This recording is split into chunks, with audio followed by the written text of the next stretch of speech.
Josué, chapitre 18. Territoire des 7 autres tribus. Toute la communauté des Israélites s'assembla à Silo. Ils y placèrent la tente de la rencontre. Le pays était soumis devant eux. Il restait 7 tribus des Israélites qui n'avaient pas encore reçu leur part d'héritage. Josué dit aux Israélites : « Jusque à quand négligerez-vous de prendre possession du pays que l'Éternel, le Dieu de vos pères, vous a donné ?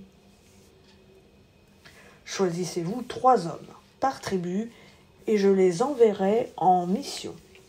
Ils se lèveront, parcourront le pays, en feront le relevé suivant leur héritage, et reviendront auprès de moi. Ils se le répartiront en 7 parts.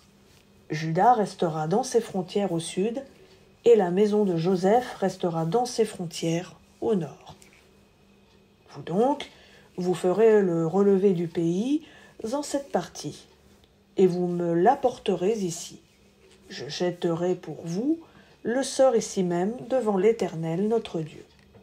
Mais il n'y aura point de part pour les Lévites au milieu de vous, car le sacerdoce de l'Éternel est leur héritage.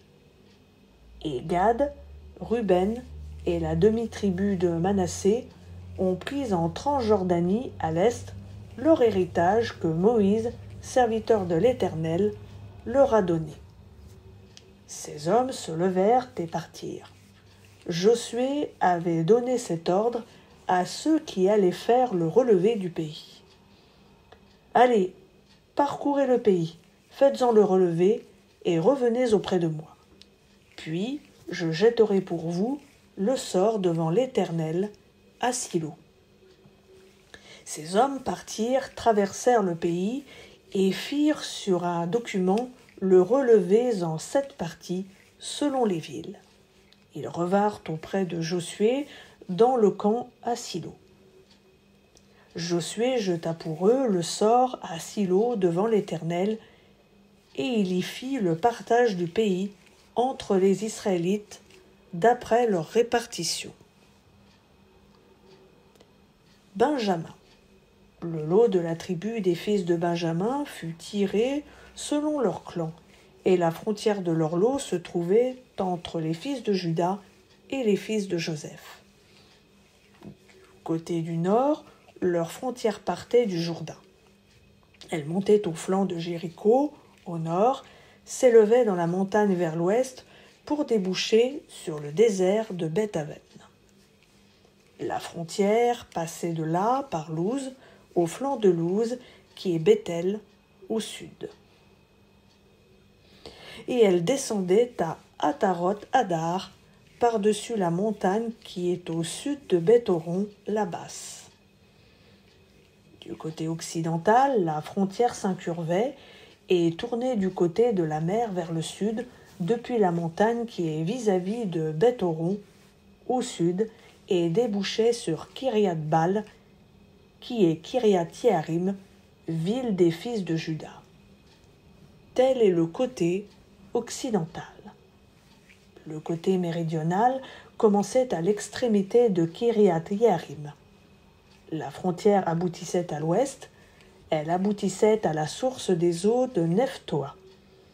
La frontière descendait à l'extrémité de la montagne qui est vis-à-vis de la vallée de Ben-Hinnom, dans la vallée des Réphaïm, au nord. Elle descendait par la vallée de Hinnom sur le flanc des Yébousiens, au sud, descendait jusqu'à En-Rogel. Elle s'incurvait au nord et aboutissait à En-Shemesh, puis à Gélilot, qui est vis-à-vis de la montée d'Adoumine, et elle descendait à la pierre de Bohan, fils de Ruben. Elle passait au flanc nord de la montagne, face à la Araba, puis descendait vers la Araba. Et la frontière passait vers le flanc nord de Beth-Hogla pour aboutir à la langue de la mer Salée au nord, vers l'embouchure du Jourdain au sud. c'était la frontière méridionale.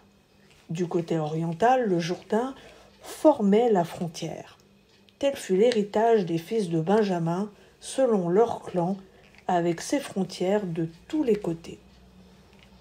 Les villes de la tribu des fils de Benjamin, selon leur clan, étaient Jéricho, Beth-Ogla, Émek-Kétzitz, Beth-Araba, Tsémaraïm, Bethel, Avvim, Para, Ophra, Képhar Ammonaï, Ophni et Géba.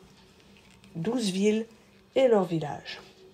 Gabaon, Rama, Béhéroth, Mitzpé, Képhira, Motsa, Rekem, Irpéel, Taréala, Tsela, Élef, Yébous, qui est Jérusalem, Gibéat et Kyriat. 14 villes et leurs villages, tel fut l'héritage des fils de Benjamin, selon leur clan.